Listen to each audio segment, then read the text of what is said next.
So I wanted to talk about an idea that sort of relates to remote work, and that's this idea that any attempt to measure performance through metrics is going to hurt that performance. That's not a hard rule or law or anything, but it's generally understood.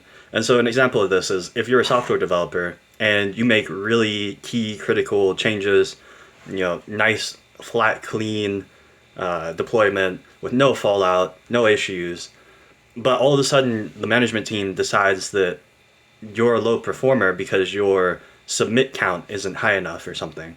Well, you're going to encourage people to rush through the work, get more submits in, have more fallout, which then generates, more submits and more review process, and that will bog down everything.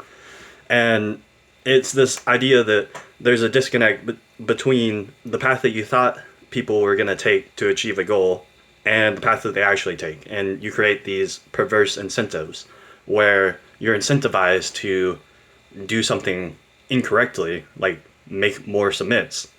And how that relates to remote work is honestly, if I explained to the higher ups and executives how my day to day looks like in remote work, that would scare them. The fact that part of my routine might be pulling out my phone and watching YouTube videos in between tasks. But what that does is provide a mental break, re-engages my critical thinking abilities when I come back to the task, and sometimes there's just nothing to do. And that helps me, relax and unwind and be more on task and productive when I'm doing that work.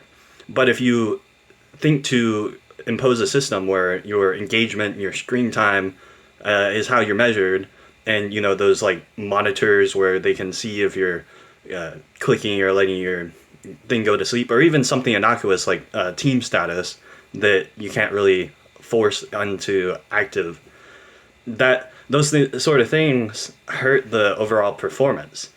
And when you attempt to get in on this process and control the details and not really just look at the end results and what people are telling you about the productivity of your boots on the ground, you're going to inevitably make the wrong choices. And I think that's where a lot of this false narrative and disbelief in remote work come into play, where they think that everyone's just slacking off. And then you would tell them, oh yeah, I do this and that, and I take a break and kiss my wife goodbye or whatever. And they're like, what? You do what now? You're not working?